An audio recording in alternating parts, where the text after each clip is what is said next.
Hello, and welcome to American Amnesia. I am your host, Cliff Garner, and today is February 25th, 2018. It's the actually not even 12:30 a.m. yet. But it's after midnight, the wee hours of the morning, after the witching hour. Ha ha ha ha.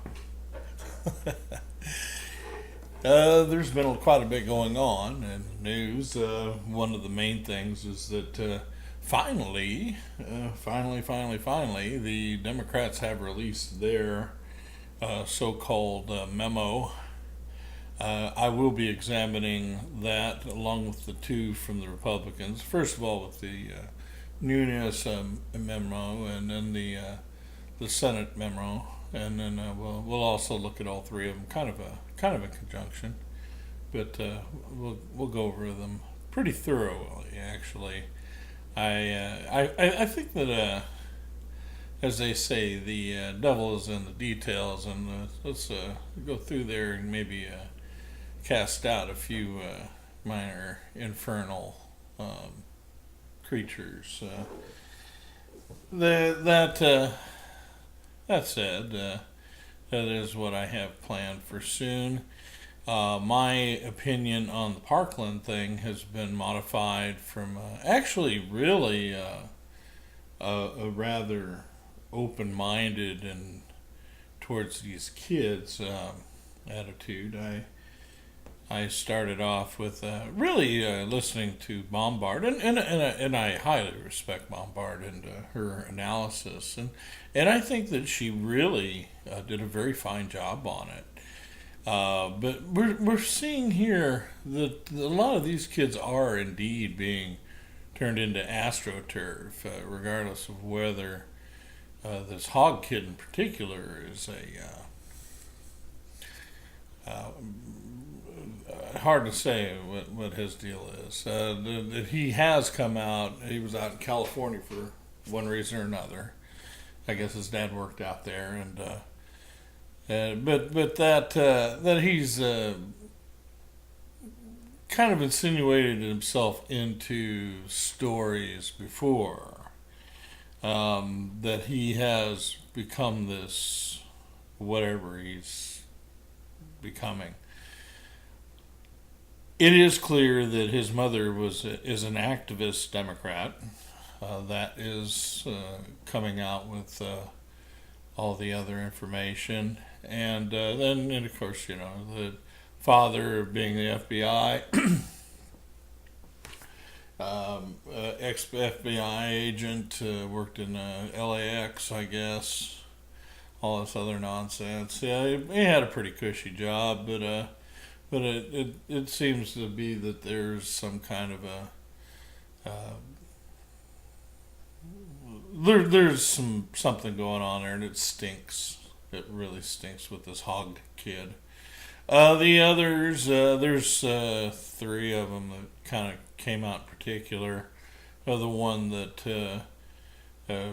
got really nasty with Rubio, who actually displayed a remarkable amount of poise under this fire.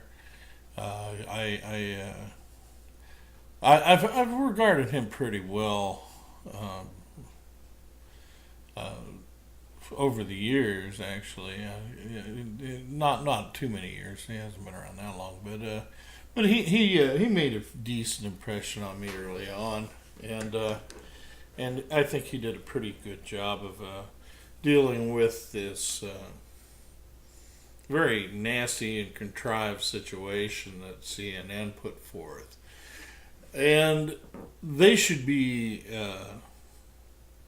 condemned, really, for what they did there. The treatment that they gave to him and to and Dana Lash from the NRA, I think, was shameful. And that the whole thing was constructed as really as a Democratic rallying point. They're looking for something to get on board with, and that they're they really don't have anything. I'm sorry, the Dems are just, it's sad. It's just really pathetic. And the MSM is just going right along, and CNN's going to destroy itself. I mean, it's just really as simple as that. It's almost done. It's almost done now. They will be the first great casualty of the media wars that are going on right now. And I think it's really obvious that they're going to bite the big one. Nobody cares. And they've lied too much. They've lied too much. They've insinuated themselves into the story too much.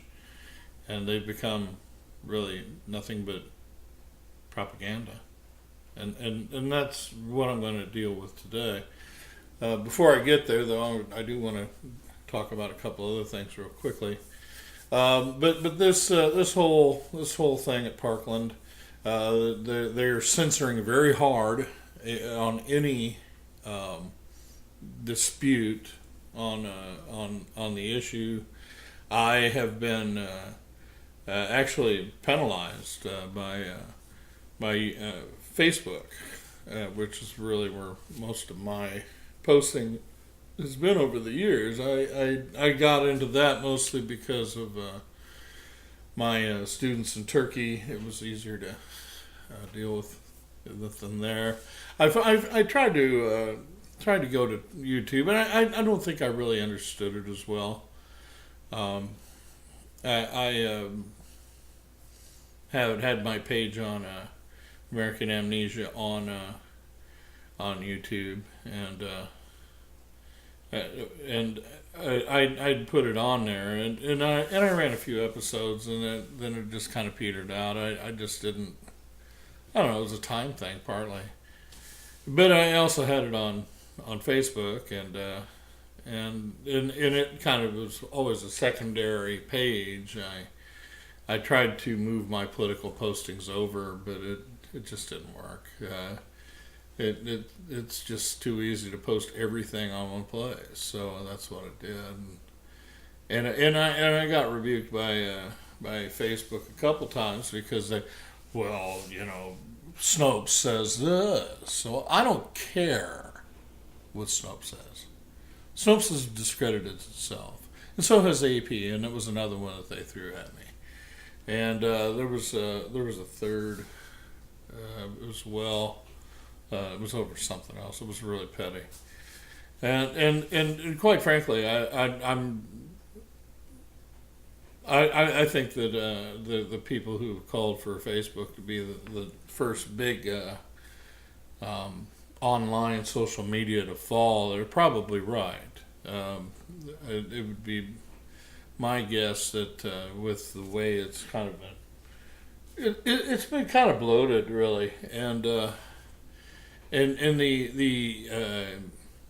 money was so obviously brought in from the CIA and for obvious reasons. I mean, the targeted audiences around the world made that very clear why the CIA put the money in, and it grew, exponential and all that. But and it's actually I've enjoyed using it, but at the same time I also I get furious at it because he censored me before I left Turkey quite a bit, and there were times that what I'd post about Obama that they didn't want me to do it, and they would bounce it off.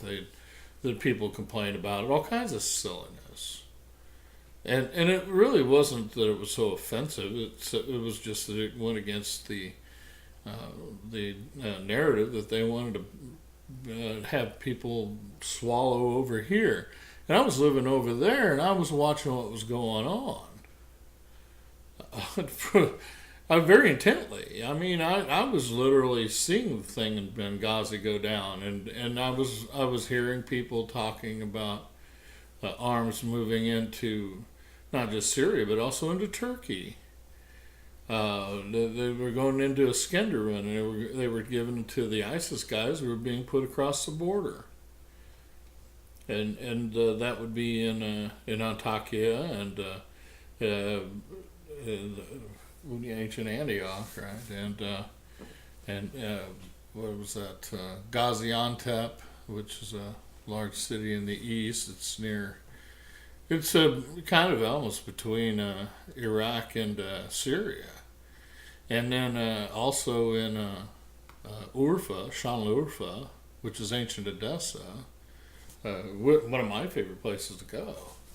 Beautiful place. But it's just right across the border from Syria. It's right down the road from Carchemish. It's in the Bible. That whole area was inhabited by the Neo-Hittites. They had these city-states that after their empire was knocked down by the Sea Peoples, who included the Philistines. So these were the Hittites. I've talked to people, know about this kind of thing. They were all through that region and all the way down to the pretty much the border with Egypt. So, it's really interesting when you start digging around. But anyway, but they were all, there were arms all over the place. I was watching that happen. I was hearing about the ISIS guys coming in, and they wanted to tell me I was pushing a conspiracy theory. What? Conspiracy theory? I wasn't theorizing anything. I was talking about people I saw on the streets. Who are they to tell me what I see when I live abroad? They know where they can go. I still hear it from Democrats. I mean, they know where they can go too. Don't tell me what I saw.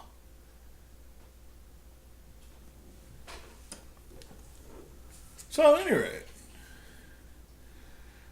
I have gotten a couple of nice little notes, where they tell me that I might want to look at what AP has to say. Oh, I don't care what AP has to say. I know what they have to say. I already read it. And not only that, I was pretty judicious about coming to this conclusion because I'm coming to conclusions after seeing what they're doing. And what they're doing is confirming this kind of an idea. There's something that really stinks here. It stinks badly. It's going to blow up on them, too. You watch. Things are going to get revealed. Things are being revealed.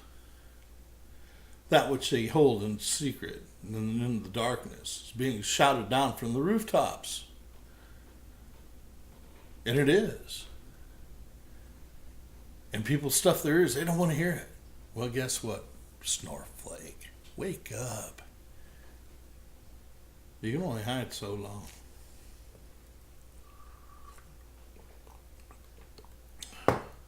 So anyway, we will be looking in the near future at the various memos and kind of do a comparison, contrast, kind of see where it leads, and also see how it tallies up with things that we know and can demonstrate. And the fact is that the snowflake universe has been neglecting a lot of facts. They have to kind of sweep those under the rug because otherwise their whole narrative goes to pot. And that is where it is. It's in the pot and it's about ready to get flushed. So, anyway. And in the wake of all this stuff with Parkland, there have been a lot of people who've been bounced off of YouTube. They've been censored. They've been harassed. I guess Alex Jones got a black mark, and we can all look at Alex Jones and kind of laugh a little bit. But I don't think it's funny when people are out to censor him, and that's really not right. That should not be. And so, this is kind of my way of saying that to them. And a lot of us are. They're for good reason, because what they're doing is really not to be respected. It is beneath contempt. and we should treat them that way. And one of the guys I do watch, and I take him with a grain of salt, but at the same time, he's a very earnest young man, and one who I think does a pretty good job. He takes what he has and he works with it, and I don't always agree with him. He goes a little into the speculative area of potential conspiracy theory stuff, but I don't think he does it like some of them do.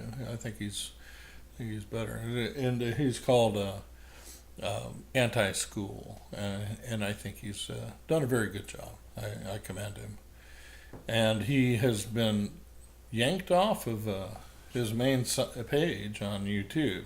He does have a backup. He's continuing to broadcast, and long may he do so. I think that he's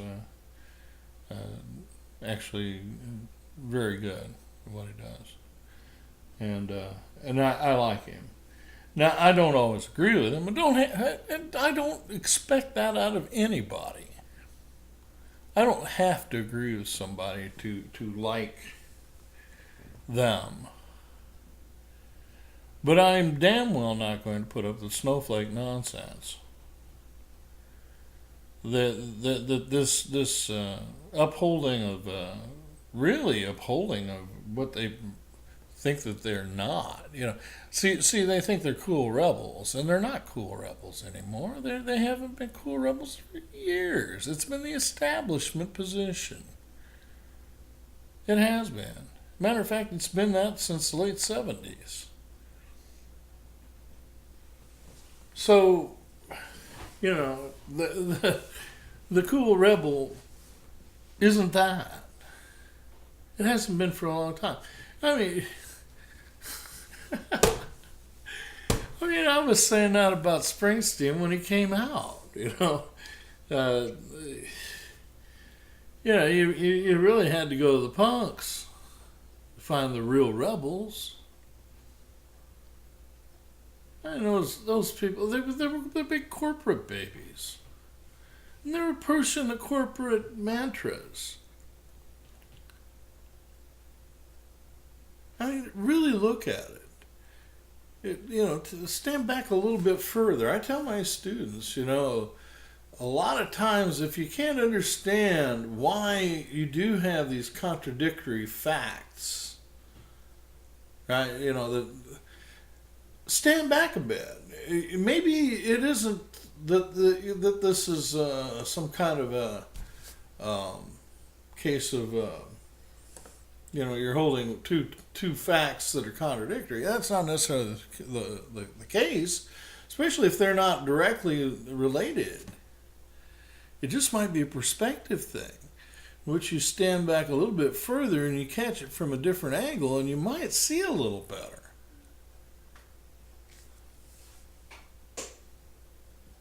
Think about it.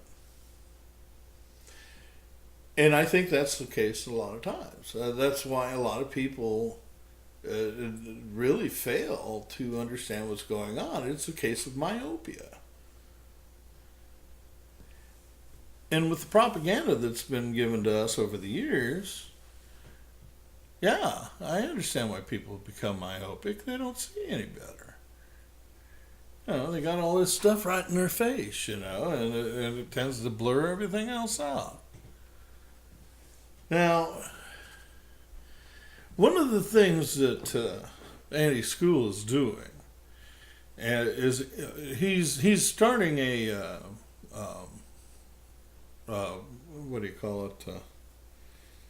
class action suit against Google. Okay, and that's great. I think it's brilliant. More power to him. I'll sign any petition he's got, gladly. But he's also talking about another issue, and I'm going to address that now. And the article's from a publication. I've read a couple things there, and they're okay. A little bit of they get into the conspiracy thing a bit, but that's okay. I don't mind that. I am very fascinated with certain conspiracy theories, but the main thing is that I can check the facts. And when I look at the links that are on this article, they're actually quite good, and they do back up what the article says very well. And the reason that he puts this here is well, he might have written it himself for all I know, but it's actually quite good. It's well done, and it's not a conspiracy theory at all. Actually, this is something that we can demonstrate the facts of. And the fact is that during the Obama administration, the Congress and Obama passed a law, I think it was 2013, that allowed the what we call the mainstream press, the mainstream media, to propagandize the American people shamelessly. And that was not the case before. Did they give us propaganda? Absolutely. Yes, they did. They always have had their perspective, and that, see, this is something that when you take the core classes for being an English major at the university now, that you are exposed to what used to be a what do you call it? The old liberal arts education, which is based on the quadrivium and the trivium. Those are actually the classical educational points. The only thing is you don't get any music really to speak of. And the mathematical emphasis kind of gets pulled out, but if you have enough of that behind you, you've actually gotten that. I actually have enough music courses to have an associate's in music if I took two courses of what do you call it, music theory, which actually I know probably a lot more theory than just the first 2 years of it, actually, just from practical musical training that I've had and playing professionally and writing songs and everything else. I mean, those things have been exposed to me sufficiently prior to even studying them heavily, with the modes and stuff. I was aware of those to begin with. I mean, it's not like I didn't know what they were, and I can write music. I mean, literally write music on paper. So I do have that training. I have that background, and I have that, and it was a profession I pursued very seriously for years. And I wouldn't mind getting back in. Actually, I'm kind of missing rock and roll in a big way, but just missing singing and performing. I enjoy it, and I'm a better and better an instrumentalist as I go along too. So, but at any rate, but he was talking about that this change had happened, and he doubles back and he's talking about the Smith-Mundt Act, which was actually in the wake of World War II. It was formed, and what it was an act that they established the Voice of America, things of that nature, in order to broadcast overseas. Actually, and it set the parameters for what we would say and to what extent propaganda was allowed. But it also had protections in it that prevented the government from doing open propaganda on the people of the United States of America. Supposedly, the corporate press was going to maintain its professional standards, for one thing, but the journalistic standards that they asserted that they would. And the thing about that is that, like I say, it goes back to my training as an English teacher. One of the things that is actually hammered at you is that there is a need to objectify, to try to detach oneself and be logical and not be overly emotional in presentation of fact. And to rely on, as much as possible, rely on fact as opposed to opinion. That it might not be possible for a person to be completely objective, but to temper one's subjectivity in such a way as to kind of neutralize or perhaps at least modify, tend to objectify the subjective attitude to some extent. So in other words, you might not get up here to where you're dealing with pure truth, but at least you're coming up here to where that you're detaching from yourself and you're taking a higher perspective and working from there, and possibly even understanding what's going on up here with pure truth. And the question does arise when you get into that position.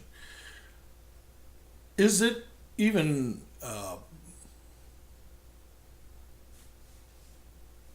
desirable, perhaps, to get to that point, to where you have an almost godlike ability to see the truth? That would be very hard to maintain, and not only that, it would probably not be entirely correct. I mean, that's just really the reality of it, that we are not perhaps capable of doing that. And if we do, or pretend to do, especially if we fail and then act like we had, that would tend to reflect badly upon us. So there are issues there, but at the same time, the idea that you're dealing with facts and truth at some point does mean that you do have to detach your own opinions at some point as well. Now, what we ended up with in the 60s and 70s and 80s and 90s was that the press, even though it had its opinions, did manage to generally back away from them a little bit and let the viewer kind of pick up on it. And one of the things I can pick up on very quickly is bias. I can see a person's bias really fast. And that's, it makes me hard to fool, but at the same time, I think that other people could do that as well. And I think that really they should, or at least should make the attempt to see where a person's coming from and to understand what it is very quickly. One of the things I've noticed is that the further to the left people get, the less they can see their own bias, and they tend to be reassured, I should say, of their bias by the press.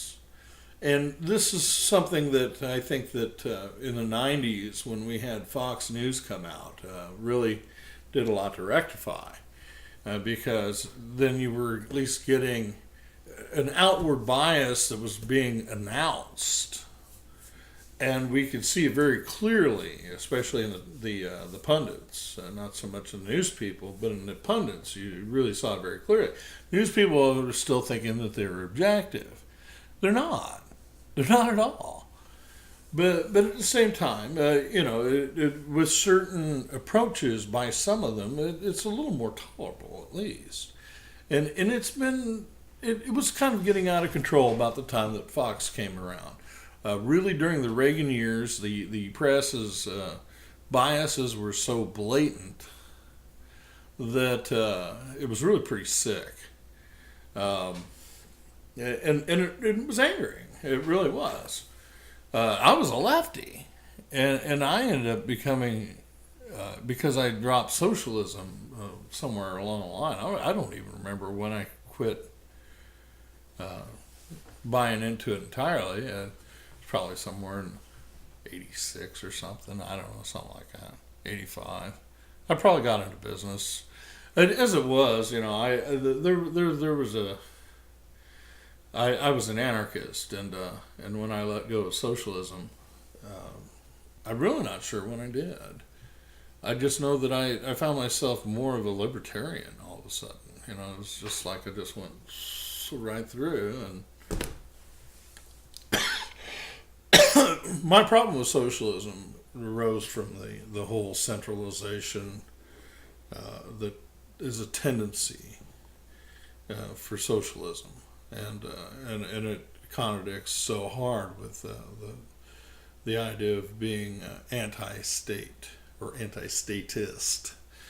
Technically, even the most rudimentary anarchistic society is either a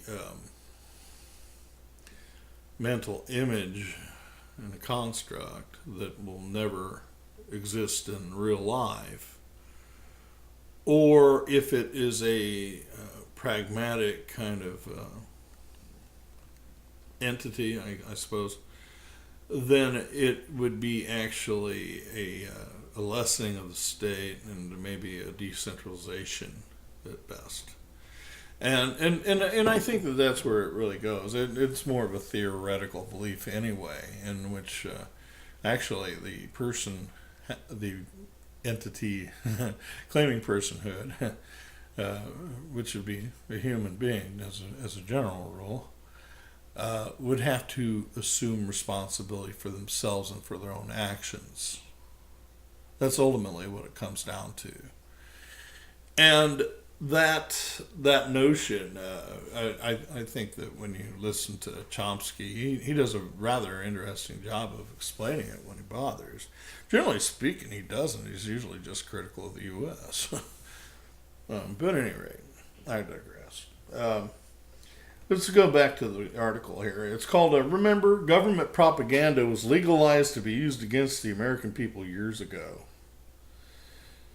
And that's true. It was during the Obama administration where it was actually unleashed, and in the last minutes of it, it was also added to where the different intelligence agencies, 17 of them, I think it was supposed to be, could just freely collaborate. So anyway, and this is on asheepnomore.net, and like I say, you can understand why I had to make sure that these links led to good material, and they do. This is actually quite well done. Back in July of 2013, WND published a story in which they reported a new law allowed Barack Obama to take over the media. That does lead to a link, and it's actually a good one. It goes to WND. New law allows Obama to take over all media, and that was published in July of 2013. Granting the federal government massive new powers to saturate the American people with domestic propaganda at U.S. taxpayer expense. If you're one of those people who think the WND or this A&P story might be, quote, Russian propaganda, end quote, we always suggest you check at least 3 very different sources to confirm your information. And very easily you can find corroborating information about this seizure of power by the Obama government. And I heard about it in Turkey. And it was in the papers over there, including Agence Presse and Reuters and other news services that I was in touch with, and Deutsche Welle and all these others too. They all reported it. It was big news. On May 18th of 2012, BuzzFeed reporting congressmen seek to lift propaganda ban, and that also goes to a good link, which is BuzzFeed, and that's exactly what it says. Propaganda that was supposed to target foreigners could now be aimed at Americans, reversing long-standing policy. Oh, imagine that. Disconcerting and dangerous, says Shank. I just don't want to see something this significant, whatever the pros and cons, go through without anyone noticing, says one source on the Hill, who is disturbed by the law. According to this source, the law would allow U.S. propaganda intended to influence foreign audiences to be used on the domestic population. That's a quote. The new law would give sweeping powers to the government to publish television, radio, newspaper, and social media onto the U.S. public. Quote, it removes the protection for Americans, says a Pentagon official who is concerned about the law. Quote, it removes oversight from the people who want to put out this information. There are no checks and balances. No one knows if the information is accurate, partially accurate, or entirely false. End quote. Okay? So, this is a highly disturbing, and that's what we're up against. We are looking at this propaganda that the government has okayed itself to give, and this comes with the underround they've done with the Smith-Mundt Act, and that's of 1948 actually. Here, let me get it over here.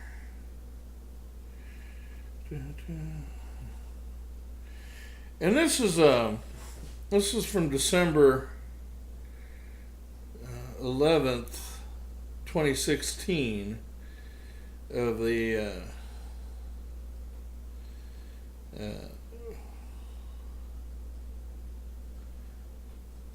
of 2016. Which is a couple of years ago.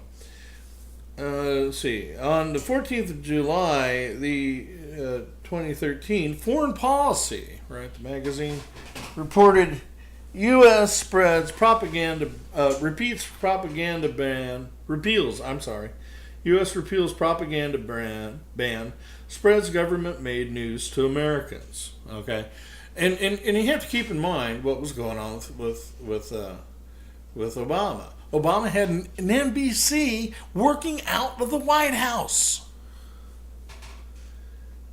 He had the people in the NEA from the National Endowment of the Arts volunteering to make propaganda for all kinds of different things that he wanted to promote. That's what you had. And that's right around the same time period. This is all going on then. For decades, the so-called anti-propaganda law prevented the U.S. government's mammoth broadcasting arm from delivering programming to American audiences. And instead of being aimed out there, the VOA has actually been aimed over here. I don't know if they're still doing as much as they used to. I know that the website was getting a lot of stuff taken down from it. I used to use it when I was teaching overseas. But on July 2nd, that came silently to an end with the implementation of a new reform passed in January. The result of an unleashing of thousands of hours per week of government-funded radio and TV programs for domestic U.S. consumption in a reform initially criticized as the green light for U.S. domestic propaganda efforts. So what just happened? On July 16th of 2013, SF Gate, San Francisco, right, reported U.S. government, and this is a link, U.S. government-funded domestic propaganda has officially hit the airwaves. And that's July 2013. The law had just been made right around that.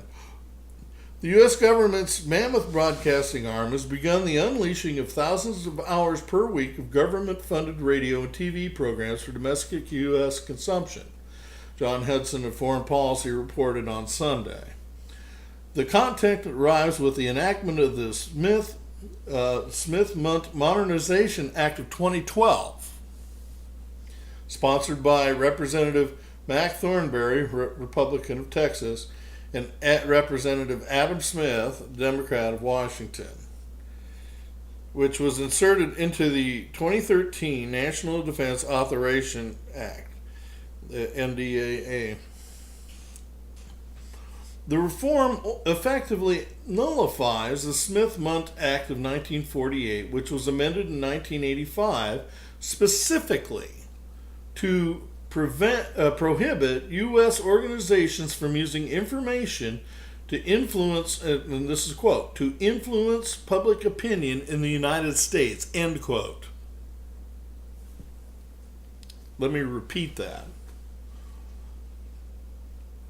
This reform effectively nullifies the Smith-Mundt Act of 1948, which was amended in 1985 specifically to prohibit U.S. organizations from using information, quote, to influence public opinion in the United States, end quote. And it was Obama, Obunghole himself, who did this.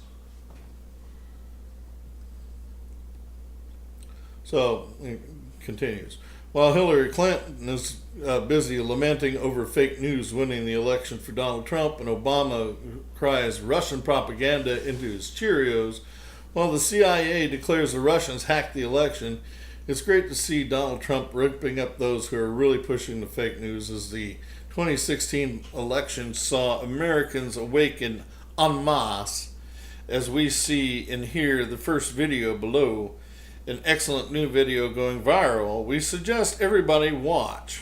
Fake news has already caused massive chaos and social unrest across America and has been pushed by the mainstream media. The mainstream media has real blood on their hands. Oh yeah, they most certainly do. Warning us of the dark forces within, just as Alex Jones warned us in the second and final video below, and that's on the link that I'm going to supply. We're getting more and more evidence every day that those dark forces are still attempting to extinguish the First Amendment in America. The news story from Breitbart is called 8, and this is also a link, 8 times Hillary Clinton pushed fake news. And while the 8 examples seen below outline some of what we know of, what still lurks behind closed Clinton and MSM doors? Vince Foster? What more? 1, landing under sniper fire. 2, her grandmother's an immigrant. I mean, this is all her lies. I mean, 3, a recruiter shut down her attempt to join the Marines because she was a woman. 4, a Benghazi attack was a protest against a YouTube video, and that I can talk all about at length.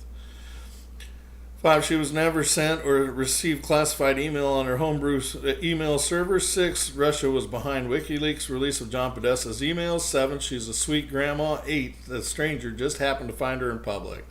Now we are witnessing the final gasps of alternative media in America, asked by Gerald Celente in this news story from King World News. And there's a link there. Has liberty departed America? As Paul Craig Roberts asked in his most recent story. With one, and there's a link there. With one California professor actually calling Donald Trump's win an act of terrorism. A link there. While the rapidly dying mainstream media, and another link, hyperventilates over its self-contrived Russian conspiracy stealing the election for Trump, we see why some are so concerned still, even though Trump won, as we live, in another link, live within the most dangerous days and hours of our republic. As we read in Robert's story, the masses of Americans have been brainwashed, and for many years. And actually, it's been unleashed since 2013. Totally unleashed. That's only 5 years.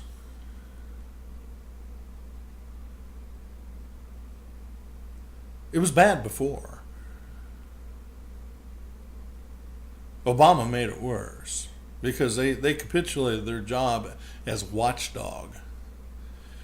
And one of the things that the whole punk movement was talking about, media as watchdog is lunacy. It doesn't work. It can't work. They're corporate.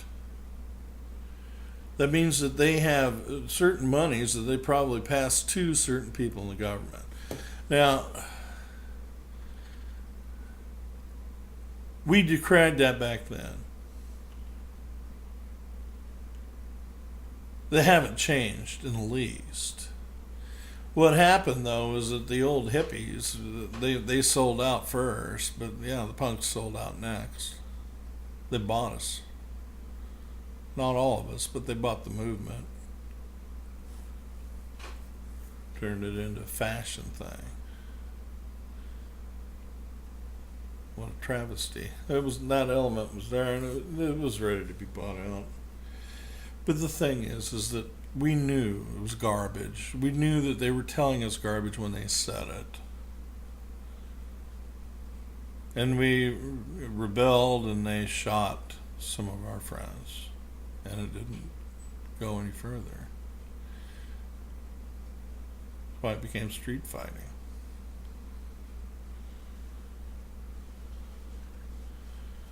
Nihilism? Yeah. I mean, there was good reason a lot of people became nihilists. There wasn't anything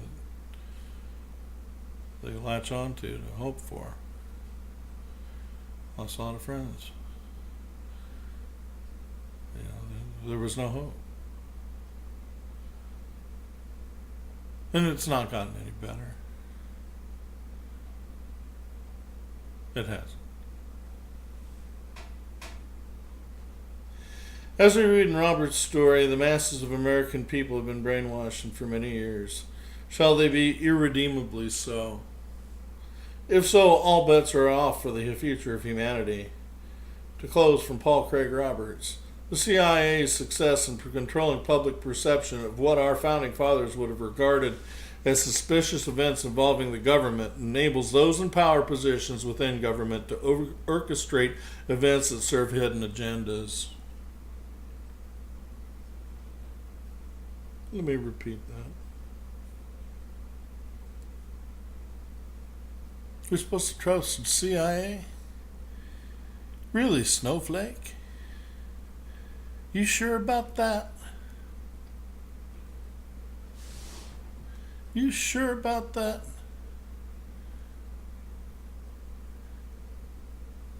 What universe are you from? I thought you guys were the ones who didn't trust these guys. I know I haven't. I actually considered taking a job with them, though. I mean, it wasn't like that opportunity wasn't there teaching abroad. I met a lot of people that were involved in the CIA. I know that for a fact. And I might be wrong about a couple of them, but I got most of them right. Oh, yeah. The CIA's success in controlling public perception of what our founding fathers would have regarded as suspicious events involving the government enables those in power positions within government to orchestrate events that serve hidden agendas. Yeah. Mueller probe. You want to sing for us, Bruce Springsteen?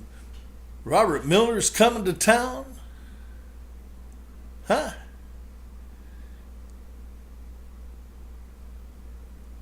You're a shill. You always were. That's why I never called you the boss.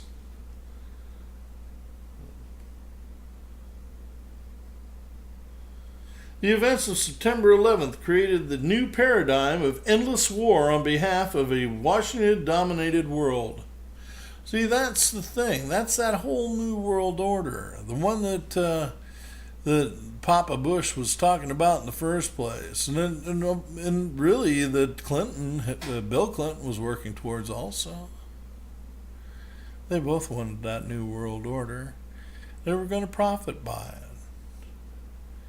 They're going to sit in the middle of it like a couple spiders. Their families too.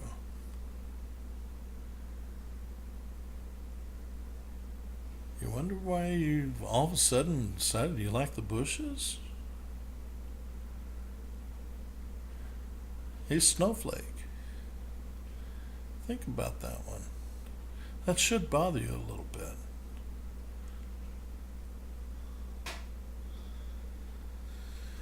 The CIA's success in controlling public perceptions has made it impossible to investigate elite political crimes. Well, you know, that's the whole thing that Hillary Clinton's trying to get away with. You won't listen to that, will you, Snowflake? Yeah, because vagina, right? Oh, she couldn't do anything wrong, could she? Are you out of your mind? Consequently, it is now possible for treason to be official U.S. government policy. I don't think it is now. I think that's changing finally. And yeah, don't be surprised because vagina ends up behind bars. You probably have to throw her down to save Obama before it's all said and done. You keep watching there, Snowflake. It's going to hurt. Is the CIA correct that the American people are forever brainwashed, subject only to the explanations given by their overlords? If so, all Americans are slated to be the most oppressed people in history. Well,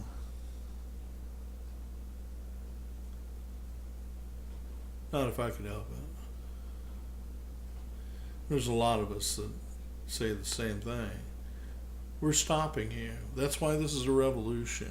This is a revolution. Don't you get it? What are you backing? And not only that, who's the real conservative now? What are you preserving? Have you asked yourself what it is that you preserve? I'm preserving a tradition that this country's had all along. And I've watched people tinker with it. They've done terrible things to it. They've done terrible things in the name of the people here. It's time it stops. It's time it stops. What do you preserve? Because you are preserving something.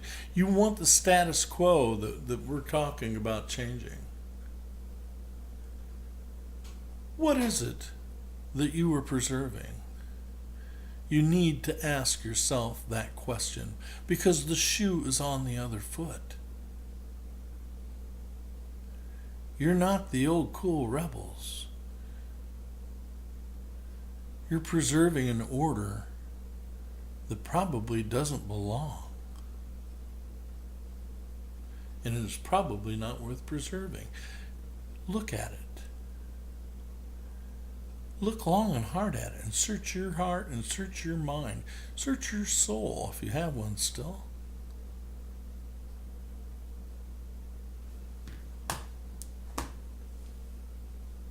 I'll put the link for the article in my notes. I'm also on Minds now under Clasario 2, which is also the name that's this is listed under for American Amnesia.